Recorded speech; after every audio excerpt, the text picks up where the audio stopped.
Olá pessoal, tudo bem? Mais uma vez aqui Sérgio Brito na área, bem-vindos ao B2 Cursos Jurídicos mais uma vez, estamos aí vendo Direito Administrativo, nosso ponto em foco é o ponto de atos administrativos. Na primeira videoaula nós vimos o conceito de ato, vimos os atributos, ou característica do ato administrativo, o conceito de ato administrativo e também os atributos do ato administrativo. Agora, pessoal, nós vamos ver os requisitos ou elementos do ato administrativo. Não confundir atributo com elemento. Atributo significa características do ato administrativo que o diferenciem dos atos de direito privado. Já os elementos ou requisitos são elementos, ou requisitos são aquilo que compõe o ato administrativo. Um ato tem que ter o agente competente, tem que ter a finalidade, motivo, forma, objeto. Vamos só pensar o seguinte, o ato tem que ser praticado por alguém. Quem? Aí vem a competência, o agente competente. Para quê? Qual finalidade? Tá certo? O ato tem que ser feito como? A forma. Por quê? É o motivo. O que ele determina? É o objeto ou o conteúdo. Então veja que são essas perguntas que geram esses requisitos ou elementos. Lá na tela, para a gente já destrinchar isso. Então veja, quando a gente fala em elementos ou requisitos do ato administrativo, temos que pensar que são 5. Sujeito competente ou competência, tá? A gente vem competência na sua prova. Finalidade, às vezes vem finalidade pública, às vezes só finalidade. Forma, motivo e objeto. Tem 2 lembretes aqui que alguns alunos gostam, ff.com, que você vai ver finalidade, forma, competência, objeto, motivo. E tem esse antigão, Confiformob, é de nome grande de guardar, Confiformob, competência, finalidade, forma, motivo e objeto, tá? Veja, o ato administrativo, para ele ser válido, ele deve ser expedido, assim, deve ser editado por um agente competente, daí a sua competência, visando uma finalidade pública, na forma prescrita em lei, ou seja, a forma como ele é feito, com objeto e motivos expressamente contidos na lei, ato vinculado, ou autorizado pela lei, no caso de ato discricionário. Então, veja só, quais são os 5 elementos do ato administrativo? Competência, finalidade, forma, motivo e objeto. Elementos ou requisitos. Tá? O ato administrativo, para que ele seja válido, todos esses elementos devem, lógico, se o ato for vinculado, o ato vinculado é o quê? Aquele que todos os elementos estão previamente estabelecidos na lei. Todos os requisitos e elementos estão estabelecidos na lei. Se o ato é vinculado, tudo está na lei. Agora lembra, competência e finalidade são sempre vinculados, estão sempre vão estar na lei. Então, quando um ato é discricionário, competência e finalidade vai ter que estar na lei. Motivo e objeto vai estar com uma certa margem de liberdade para o administrador e a forma vai depender do tipo de ato. Normalmente a doutrina tradicional diz que a forma é vinculada, mas depende muito da situação do ato. Tem ato que pode ser feito pela forma verbal, ato que pode ser feito pela forma escrita. Então, quando você tem essa possibilidade de mais de uma forma, você tem uma discricionalidade ali, concorda? Vamos lá na tela? Destacando agora, pessoal, cada um desses elementos, tá? Não confundir elemento com atributo. Olha só, competência. O que é competência, professor? É conjunto de atribuições. Atribuições legais. Eu até coloquei aqui atribuições fixadas em normas jurídicas, na lei, em ato infralegal. Mas quem é que tem competência? A pessoa jurídica pode ter competência, os órgãos e os agentes públicos. Quando a gente fala em competência, eu posso ter competência das pessoas jurídicas, competência da autarquia INSS, competência da União, competência da Fundação Pública tal. Então, competências são as atribuições que ela tem dada pela lei. Seja para uma pessoa jurídica, seja para um agente público, seja para um órgão público. Qual é a competência da Receita Federal? Estou perguntando quais são as atribuições legais da Receita Federal. Qual é a competência da Polícia Federal? Estou dizendo quais são as atribuições legais da Polícia Federal. É isso, tá? Agora, eu posso ter competência por um agente. Qual é a competência do auditor fiscal da Receita? Ele tem lá uma série de atribuições que a lei lhe define. A lei é um ato infralegal, Logicamente que vai depender do tipo de agente, Tem agente que a sua competência está na Constituição, Por exemplo, presidente da República, a sua competência está lá na Constituição. Então, quando eu falo normas jurídicas, a competência ela decorre de norma, tá? Ou seja, uma lei, ou a Constituição, ou um ato infralegal, E essa competência é sempre um elemento vinculado por isso, ela tem que estar em alguma ordem jurídica, em alguma norma jurídica. Lá na tela, pessoal, então a competência ela é sempre um elemento vinculado, não é discricionário. Quais são as fontes da competência? Olha, como a competência decorre de normas jurídicas, lembra da nossa pirâmide, né? Lá no ápice da pirâmide nós temos quem? Constituição, não é, pessoal? Pirâmide de Kelsen. Depois nós temos quem? As leis. Escrever aqui no mouse é mais difícil, tá? Constituição Federal, leis, e aqui atos infralegais. Então, a competência pode vir da Constituição, de leis, né, que são fontes primárias, a Constituição e leis são fontes primárias. E elas podem também vir de atos infralegais, são fontes secundárias. O importante aqui é você saber que a competência, ela decorre de alguma norma, tá? A competência não é dada pela livre vontade do agente, tá? Ela vem de alguma norma, é uma atribuição que a norma deu ao agente, ao órgão ou à pessoa jurídica. O INSS, quando você pensa em INSS, com a autarquia, ele tem quais competências, quais atribuições? A lei vai dizer, né? Certo? Bom, quais são as características da competência, professor? Seu exercício é obrigatório, né? É um munus público, é um dever poder, desculpa, ele é irrenunciável, né? Por isso é um munus público, por ser poder irrenunciável, mas pode ter delegação, tá? Não pode ser transacionada nem modificada por vontade do agente, por quê? Só pela lei, só pela norma, né? Vamos pensar assim melhor. Ela é improrrogável, ou seja, ela não se prorroga de um território para outro. Veja só, pessoal, isso aqui, isso é improrrogável. Às vezes, um agente público ele só tem competência para aquela região que ele está ali. Se for em outro local, ele não prorroga a competência dele para outro lugar.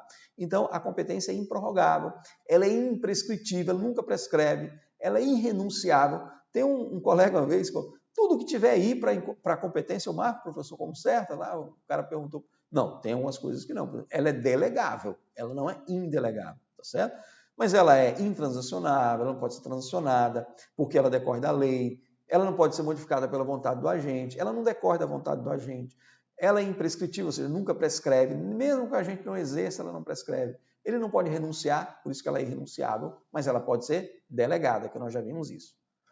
Olha só, ela é imprescritível, nós já falamos, mas ela é delegável como regra, tá? Ela é irrenunciável. O que é o excesso de poder? É o ato praticado fora da competência do agente. Pessoal, guardem isso.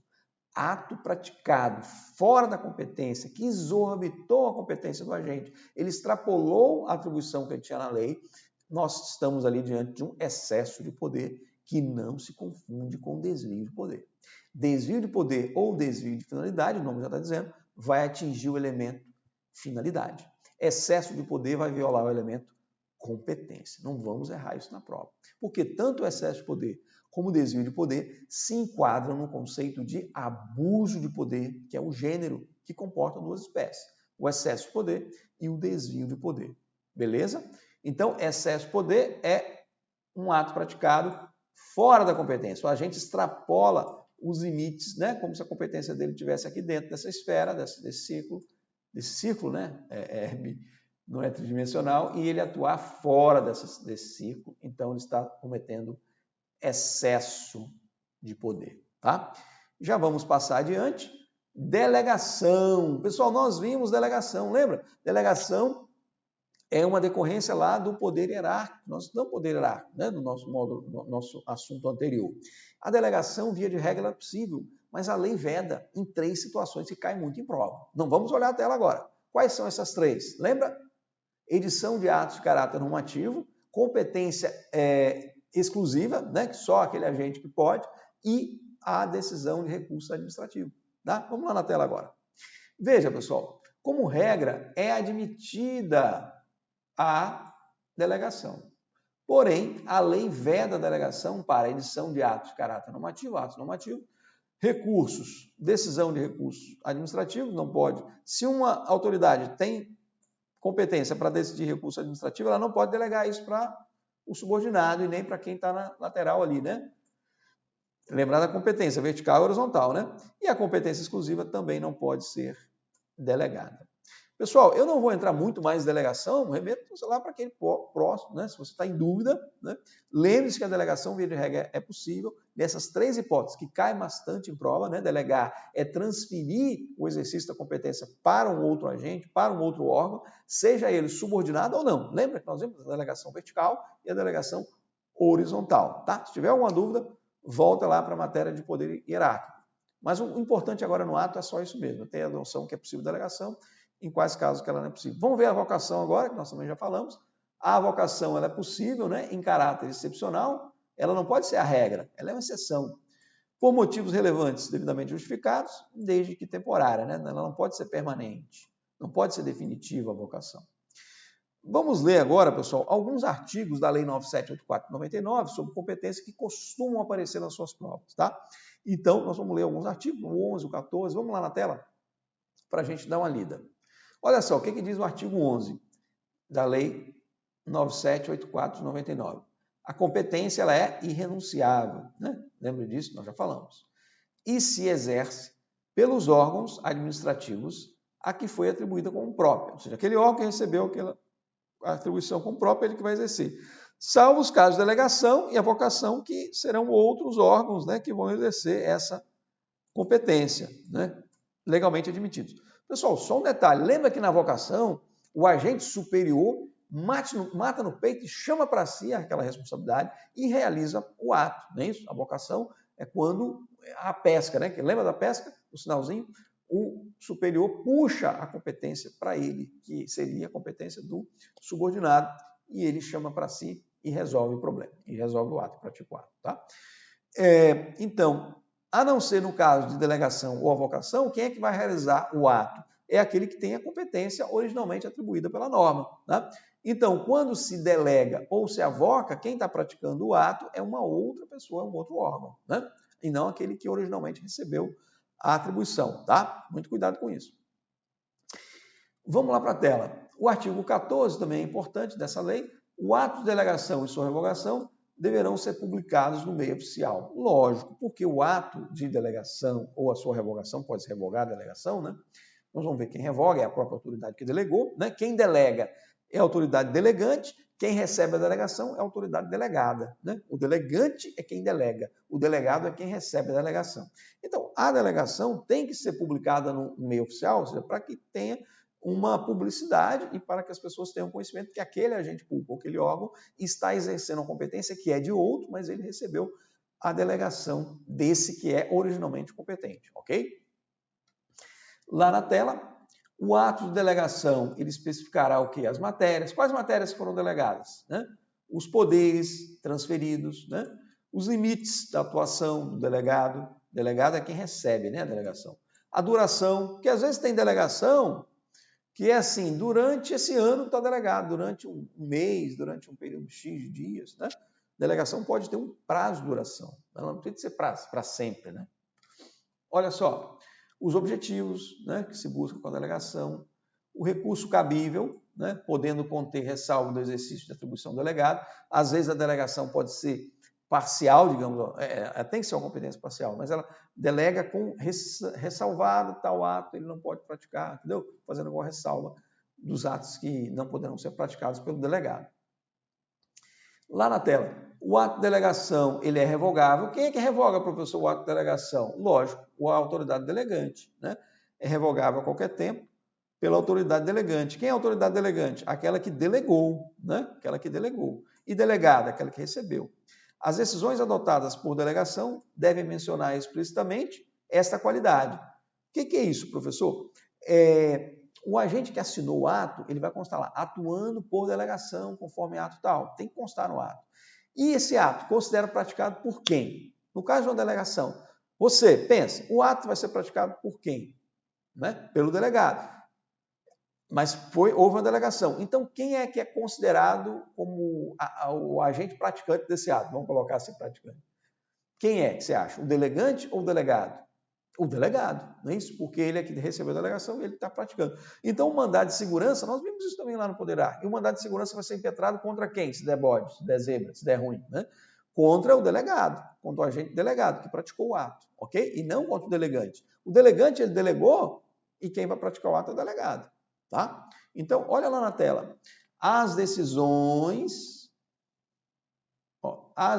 adotadas por delegação devem mencionar explicitamente essa qualidade, ou seja, constar lá no ato, né? Fulano tal assinando por delegação. E consideração editadas, ou seja, praticadas, né? Pelo delegado. Eu já vi numa prova o cara colocar aí copiar esse artigo e colocar delegante. Não é considerado praticado pelo delegante, pelo delegado. Né? Para quem não entendeu ainda, delegante é quem delegou. Delegado é quem recebeu a delegação e está botando a mão na massa praticando o ato. Ok? Então, o ato ele é considerado praticado pelo delegado, que é ele realmente que efetivamente praticou o ato. Beleza? Vamos seguindo. Finalidade, né? É o próximo atributo. Finalidade é o resultado ou o bem jurídico que a administração pretende alcançar com a prática do ato. Olha só.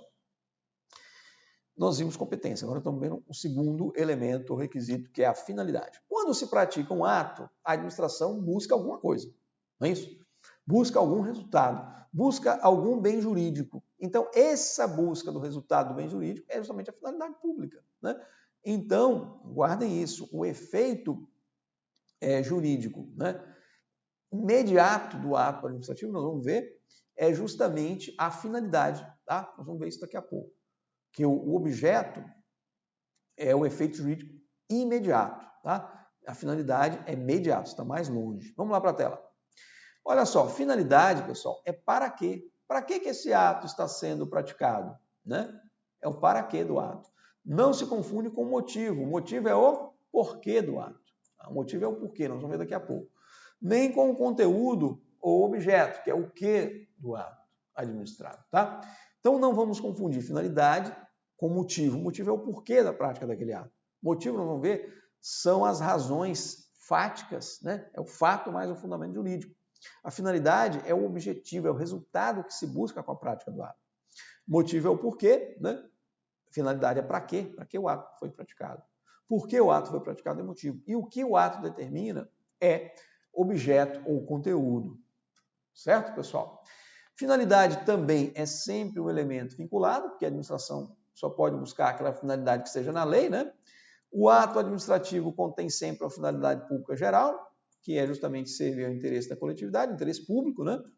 E além dessa finalidade geral, há uma finalidade específica, tá, pessoal? Todo ato tem uma finalidade específica. Lógico, todo ato tem uma finalidade geral, que é justamente a defesa do interesse da coletividade, do interesse público, mas cada ato tem a sua finalidade, né, específica. Por exemplo, o ato de remoção é justamente buscar suprir uma necessidade pessoal ali, né, atender o serviço público. Um ato de nomeação, desculpa aí, pessoal, deu uma coceira no olho aqui, mas já foi. O que é um ato de nomeação? Nomear um servidor para ocupar um cargo que está vago, né? Então, todo ato tem uma finalidade específica. Lá na tela comigo, pessoal, olha só, finalidade específica. Cada ato destina-se a um fim público específico, né? A remoção de um servidor tem por fim atender a necessidade de serviço público, tá, pessoal? Isso é tranquilo. Finalidade, existe uma finalidade geral no ato, que é justamente de interesse público, mas cada ato tem a sua finalidade específica dentro até daquele atributo da tipicidade, né? Que todo ato tem uma finalidade, né? E no caso, a finalidade específica que nós estamos falando. Agora, professor, o que acontece? Vamos lá na tela. O que acontece quando, já passei ali o slide, quando a gente busca uma finalidade diversa da lei, nós já até falamos isso lá no ponto de poderes, né? Quando a gente busca uma finalidade diversa do que é previsto na lei, é o que nós chamamos de desvio de poder, cai muito mais na prova desvio de poder do que desvio de finalidade, porque se o cara bota na prova desvio de finalidade, ele já está te dando a deixa, né? Já está falando que tem alguma coisa a ver com finalidade.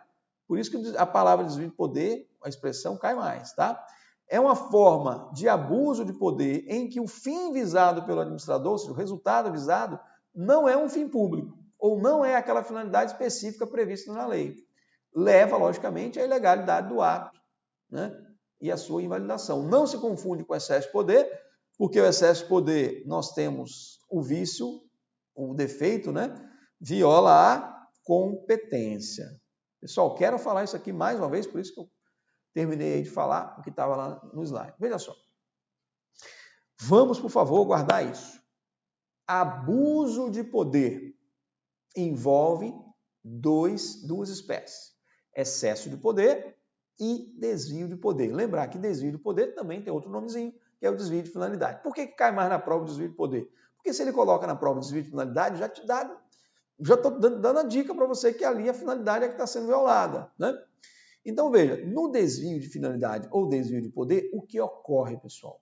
O agente público, ele busca uma finalidade, por exemplo, o prefeito que desapropriou uma propriedade de um inimigo político seu, dizendo que ali era para construir uma escola, mas na verdade ali foi para prejudicar o inimigo político, porque o inimigo político ia construir uma empresa ali, ia ganhar dinheiro, então ele foi e desapropriou aquele terreno.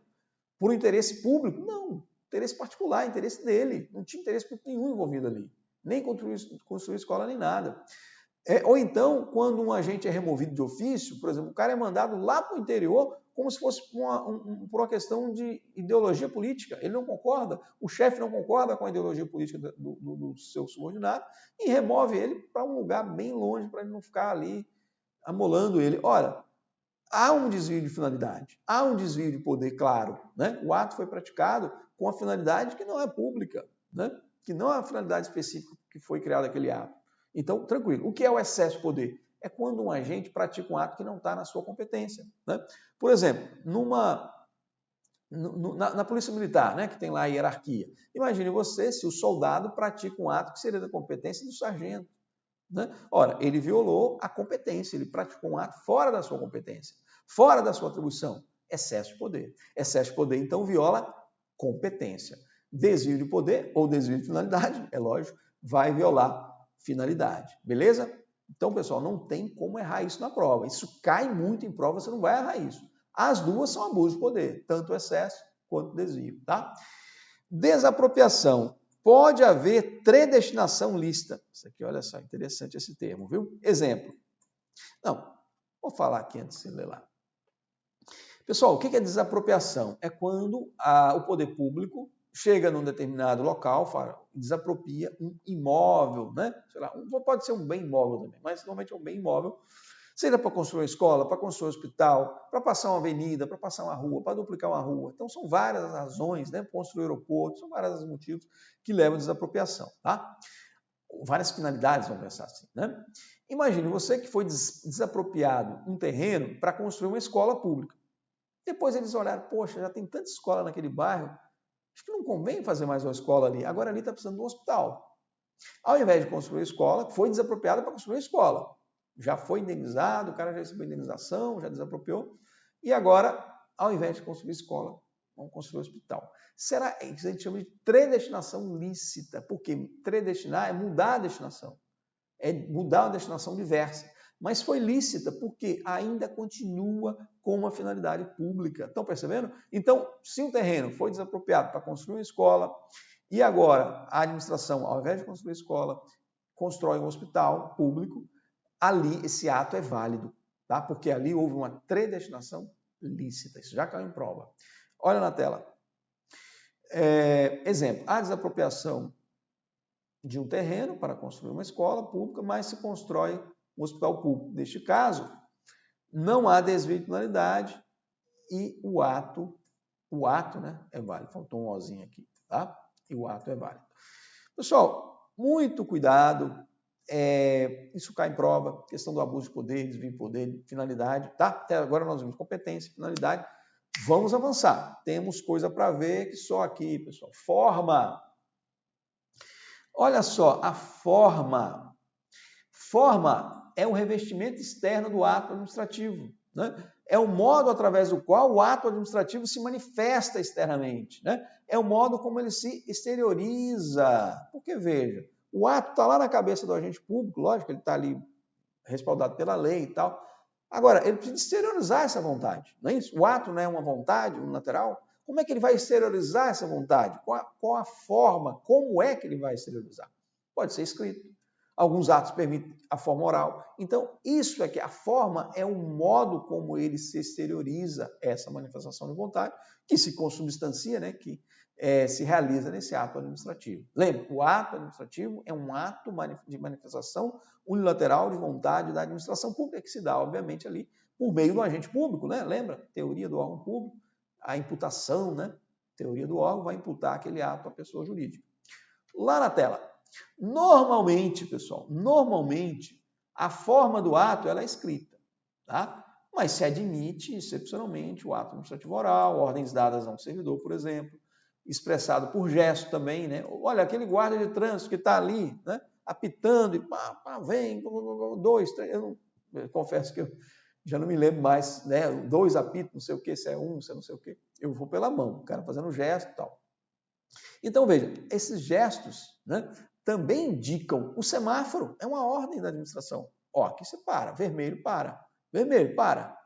Amarelo, atenção, né? Verde, porque amarelo o pessoal pisa, né? Amarelo, atenção, verde, tudo bem. Então, são comandos que a administração está dando ali. Também é um ato administrativo. Tanto que se você avançar o sinal vermelho, você está desrespeitando uma ordem de parar, né? Então, veja que tem um ato mesmo ali. Vamos lá para a tela. Com agente de trânsito, com mímica, com gestos, né? Pictório, que são as placas de sinalização de trânsito, né? Proibido estacionar, proibido não sei o quê. O nome é esquisito, né? Pictóricos, né? Forma de manifestação. O eletromecânico, que é o semáforo, tá? Logo, é possível, já falei aqui que é possível ato administrativo verbal, porque isso aqui já caiu em prova, tá? Já caiu em prova. Mais uma vez, ato administrativo verbal é possível. Nós vamos ver lá em contratos que até um contrato administrativo é possível verbalmente, em alguns casos, né? Pequeno valor, nós vamos ver lá. Aqui nós estamos estudando ato, mas já guardem isso.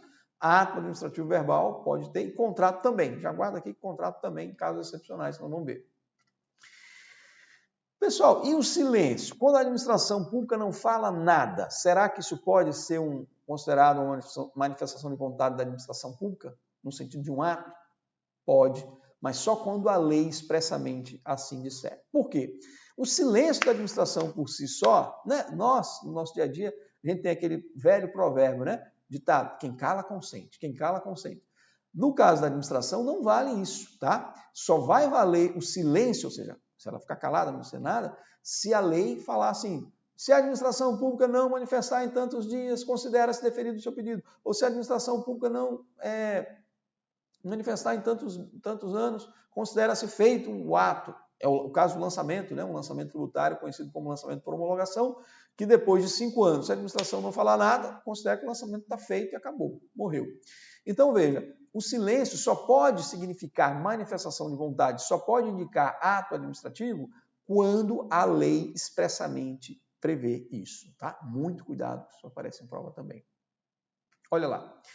O silêncio pode representar manifestação de vontade da administração? Sim, quando houver previsão legal. Exemplo, a homologação tácita do lançamento do tributo. Um outro caso que já caiu em prova, deu uma questão, falou, a administração pública, se ela não examinar dentro de 30 dias o pedido de fulano, considera-se que ele foi deferido. Passaram os 30 dias, a administração não falou nada. Você concorda que o silêncio virou ato? Estão percebendo? Virou manifestação de vontade. Ato é uma manifestação de vontade, tá? Então, cuidado. Silêncio sozinho não, tem que ser o silêncio, mais a previsão legal, né? Uma consequência que a lei deu, né? A lei diz, não respondeu nesse prazo, considera-se realizado o ato ou deferido o pedido, por aí vai. Muito cuidado com isso. Lá na tela, a forma, o vício de forma, pessoal, ele consiste, o vício é o quê? Defeito, né? Defeito da forma. Consiste na omissão ou na observância incompleta ou irregular da formalidade indispensável. Por exemplo, olha só, para punir um servidor público tem que ter o PAD, que é o processo administrativo disciplinar. Uma demissão, por exemplo, tem que ter um PAD mesmo, não tem como. Você pode até ter uma sindicância contraditória, né, que a gente chama, numa pena menor de advertência, a suspensão até 30 dias, você pode ter uma sindicância ali contraditória, com direito de defesa, né? Agora, se teve uma punição de um servidor sem um PAD, violou a forma, tá certo? Violou a forma foi irregular, ou deixou de desrespeitar algum direito de defesa ali no processo administrativo, então violou a forma. Lá na tela. A forma, pessoal, ela pode ser vinculada, tá? Quando a lei expressamente prevê a forma como o ato deve ser exteriorizado, né? Obriga uma forma específica, ou discricionária, quando há uma opção de forma. Por exemplo, o chefe, para dar uma ordem ao servidor, ele pode dar essa ordem por escrito, verbal, por e-mail, concorda? Então, ali está claro que é uma forma discricionária, né? Que há margem de opção. Agora, quando a forma diz só pode ser essa, por escrito, aí a forma é vinculada, a gente não pode fazer de outra forma, de outro jeito, tá? Lá na tela, doutrina tradicional considera que a forma é vinculada. Eu tenho minhas dúvidas se eles estão certos, porque eu acho que em alguns casos a forma pode ser discricionária. Depende de como vem a questão. Tudo na vida depende, né, como vem a questão. Mas a forma prescrita em lei, ela é, logicamente, se na prova a forma prescrita em lei, ela tem que ser vinculada, porque se ela está na lei, né, é aquela ali. Atenção! Isso cai muito em prova. Cuidado aí, viola o elemento forma. A demissão de um servidor público sem observância do devido processo legal, né? Viola o elemento forma, né? Sem um PAD, por exemplo, sem um processo legal. A demissão de um servidor sem a devida motivação do ato. Ora só, pegadinha de prova. Caiu isso numa questão, não me lembro o concurso, mas prova CESP, assim. A aplicação de uma punição a um servidor sem a motivação do ato. O ato não foi motivado. Viola o elemento motivo. Muita gente embarcou. Não viola o elemento motivo, viola o elemento forma, tá? Olha só lá na tela. Demissão de um servidor ou, né, a punição de um servidor, poderia vir assim, sem a devida motivação, viola o elemento forma. Muito cuidado, muita gente embarcou. A banca disse que era motivo, né? Muita gente marcou errado. Vamos avançar para motivo. Pessoal, aqui comigo, motivo é o quê? Motivo é o porquê do ato. O porquê da prática do ato. É o fato mais o fundamento jurídico. Fato mais o fundamento jurídico. O fundamento jurídico, onde é que está uma multa de trânsito? Tem lá, estacionou em local proibido, Código de Trânsito Brasileiro, artigo tal. Então, deu o fundamento jurídico. O fato, né? Estacionou em local X, que é proibido, e o fundamento jurídico, o artigo lá do Código de Trânsito Brasileiro. Vamos lá na tela para a gente destacar isso. Olha só, o motivo, pessoal, constitui o fato e o fundamento jurídico do ato, né? Fato mais o fundamento jurídico. Fundamento jurídico é a norma que foi aplicada para praticar aquele ato, né? Quer dizer, é a razão, a causa ou a circunstância de fato ou de direito, né? Fundamento jurídico, que autoriza ou determina a prática do ato administrativo. Mas muito cuidado, motivo não se confunde com motivação. Pessoal, motivo é uma coisa, motivação é outra. Motivo é o fato mais o fundamento jurídico. O que é a motivação? É a exposição, é a descrição do motivo. Simples assim. Motivo, fato mais fundamento jurídico. Motivação é a descrição do fato, né? Mais o fundamento jurídico, a descrição do motivo. Lá na tela, o motivo ele pode ser vinculado quando está prescrito na lei ou discricionário. Então, a gente poderá escolher uma situação de fato para diante dela expedir o ato administrativo. Então, muito cuidado, o motivo ele tanto pode ser vinculado quando a lei expressamente prevê aquele motivo, ele pode ser também discricionário quando ele deixa para o agente escolher, analisar, né, os motivos que levarão à prática daquele ato. Certo, pessoal? Lá na tela. Todo ato, pessoal, tem motivo. Todo ato tem motivo. Não existe ato. Eu posso ter ato sem motivação. Agora, todo ato tem um motivo. Olha só, isso não é jogo de palavras. É importante. Todo ato tem que ter um motivo. A administração não pode agir sem um porquê, tá? Sem um fato, sem um fundamento jurídico. Agora, há casos em que a administração não precisa de motivar o ato. Exemplo, o ato de exoneração de um servidor que ocupa cargo em comissão, né? É exoneração ad nutum, não precisa, é livre, não precisa de fundamentar. Ah, mas fundamentou. Olha, se ele motivou, se ele fundamentou, ele se vincula aos motivos declarados, de modo que se o motivo declarado for falso ou inexistente, o ato é nulo. Teoria dos motivos determinantes. Vimos isso, né? Vimos isso lá no nosso primeiro ponto, falando lá de princípios da administração. Vamos lá para a tela. Olha só, pessoal, que interessante. Todo ato tem motivo. É nulo o ato administrativo sem motivo. Da mesma forma, se o motivo declarado for falso ou inexistente, o ato é nulo. A teoria dos motivos determinantes. Teoria dos motivos determinantes nada mais é, com esse nome pomposo, do que isso. Uma vez declarado o motivo, a administração se vincula ao motivo, de modo que, se o motivo não ocorreu, se ele for inexistente ou for falso, o ato ele é passivo de anulação, vamos falar assim, né? Porque ele é nulo, né? Ele é anulável, tá? Ele é nulo, ele está inválido, ele é ilegal. Tela comigo, passando aqui, princípio da motivação exige que todos os atos e decisões da administração pública sejam fundamentados, ou sejam motivados. A exceção, exemplo, o ato de exoneração do servidor público, cargo de comissão, ou um caso de função de confiança, não precisa de ser motivado. Pessoal, só para destacar, o cargo de comissão é aquele cargo que é de livre nomeação, livre exoneração. A função de confiança é para quem já ocupa cargo efetivo e recebe um plus, né, como se diz no interior, um plus a mais, ou seja, além dele ter aquele cargo efetivo, ele tem uma função de assessor, de chefia, de assessoramento, né, ou de direção, né, uma função de confiança. Então, tanto a destituição não, que é pena, exonerar o sujeito daquele cargo de comissão, ou dispensá-lo, né, um termo que se usa mais na prática, dispensar o cara da função, é um ato que não precisa de motivar, não há necessidade de motivação. Agora, muito cuidado, né? Se motivar, se vincula ao motivo. Pessoal, esse artigo 50, só um detalhe aqui, esse artigo 50, eu vou dar uma passada nele mais rápida, nós já vimos lá, quando estudamos o princípio da motivação, existem alguns atos previstos na Lei 9.784 que devem ser motivados. Esse artigo 50 cai bastante em prova. Normalmente, um ato que impõe obrigação, que nega um direito, tá? Que restringe um direito, ele tem que ser motivado, que aplica uma sanção, um ato que dispensa a licitação, declara aquela licitação inexigível, são atos que precisam de ser motivados. Estão lá no artigo 50, nós vamos dar uma passadinha nele, tá? De novo. Olha só. Os atos administrativos deverão ser motivados, ou seja, expor o motivo, né, com indicação, né, indicação dos fatos. Fato mais fundamento jurídico. O que é isso? Fato mais fundamento jurídico é o motivo. Isso aqui é o motivo, né? Motivação é a indicação, é a descrição do motivo.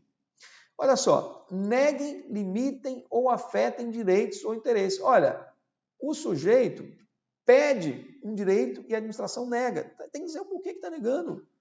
Está negando por tal fato, por tal fundamento. Estão percebendo? Aqueles atos que imponham ou agravem deveres, encargos ou sanções. Um ato que impõe uma pena, uma sanção, tem que motivar, pessoal. Decida um processo administrativo de concurso ou seleção pública. Olha, você faz um concurso, recorre de uma questão, a banca vem e diz assim, meu amigo, está indeferido o seu recurso da sua questão. Não pode, ela tem que fundamentar. Por quê? Não, porque a questão está certa, Maurício. Por isso, então tem que motivar, tem que fundamentar. Motivar é a mesma coisa que fundamentar. É dizer o motivo, é expor o motivo, tá? Lá na tela. Dispensem ou declarem a inexigibilidade. Deixa eu ver aqui. Dispensem ou declarem a inexigibilidade do processo licitatório. Lógico, licitação é obrigatória, mas tem casos que nós vamos ver de inexigibilidade e de dispensa. Quando ocorrer um caso de dispensa ou de inexigibilidade do procedimento licitatório, a administração tem que dizer por que ela está dispensando, por que a licitação é inexigível, dizendo ali os motivos, o fato mais o fundamento jurídico. É um caso de calamidade, só tem um fornecedor exclusivo, então tem que dizer, tá? Lá na tela. Decida um recurso administrativo, também tem que motivar. Lógico, está decidindo um recurso, tem que dizer por que está negando, por que está concedendo. Reexame de ofício, a administração, ela mesma, com base no poder de autotutela, revisando o ato, tem que dizer por quê. Deixar de aplicar jurisprudência firmada sobre a questão ou discrepem de pareceres, laudos, propostas, relatórios. Eu vou explicar o que é. Mais uma vez, já tinha explicado lá em motivação, por isso que eu estou passando mais rápido. Muitas vezes a administração tem uma jurisprudência, e essa jurisprudência, pessoal, ela não é seguida naquele caso. Por que não seguiu? Por que discrepou? Por que deixou de aplicar? Tem que dizer por quê. Por que ela está discrepando de um parecer, indo contra um parecer, ou contra um laudo, contra uma proposta que foi feita, né? Que foi pedida um fundamento que veio vamos supor, o chefe pediu um parecer jurídico, né? Aí esse parecer veio da Procuradoria, pronto, tá, dizendo que nesse caso tem que deferir. Aí o servidor fez um pedido, o administrador não sabia muito da história, pediu um parecer, o parecer foi favorável ao servidor e ele simplesmente indeferiu o pedido. Ora, se ele indeferiu, então diga por quê, porque ele está indo contra o parecer. Se ele quisesse seguir o parecer, bastaria colocar em 2 linhas, de acordo defiro o pedido conforme o parecer. A motivação do ato, o motivo do ato está onde? Está lá no parecer, né? Está percebendo? Então, é nesse caso, lá na tela, quando deixa de aplicar uma jurisprudência ou quando discrepar, ou seja, ir no sentido contrário, discrepar é ir no sentido contrário, de parecer, de um laudo, de uma proposta ou no relatório oficial. Então, ele tem que dizer por que está indo contra.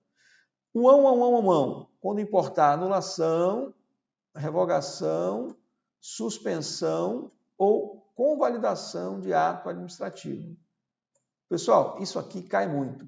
Quando é assim, um ato vai anular um outro, vai suspender um outro, vai revogar um outro, vai convalidar, ele tem que dizer por quê. Por que ele revogou, por que ele anulou, tá? Lá na tela. A motivação, pessoal, ela deve ser sempre explícita, clara e congruente, podendo consistir em declaração de concordância com fundamentos, tá? Em anteriores pareceres, informações, decisões ou propostas, que neste caso serão parte integrante do ato, tá? Motivação aliúnde ou por referência a isso. Nós já falamos, pessoal, isso para vocês quando a gente estava discutindo princípio da motivação. O que eu falei? Muitas vezes o chefe lá, o que vai decidir, ele não tem aquele conhecimento, ele pede um parecer jurídico, o parecer vem e ele simplesmente diz, concordo, de acordo com o parecer, defiro. Ou seja, há ali uma motivação aliúnde ou por referência. Se você quiser saber o motivo por qual que levou o deferimento daquilo ou indeferimento, leia o parecer lá de 747 páginas, que eu até falei aqui. Por quê?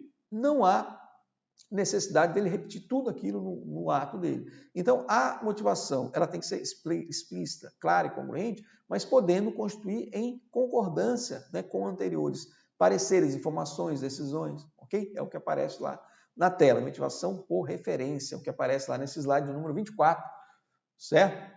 Pessoal, vamos parar por aqui. Na próxima videoaula, nós continuaremos, porque ainda falta ver a questão do objeto, e aí a gente faz as questões e seguimos aí adiante, ok? Para a gente não ficar aí com a videoaula também muito extensa.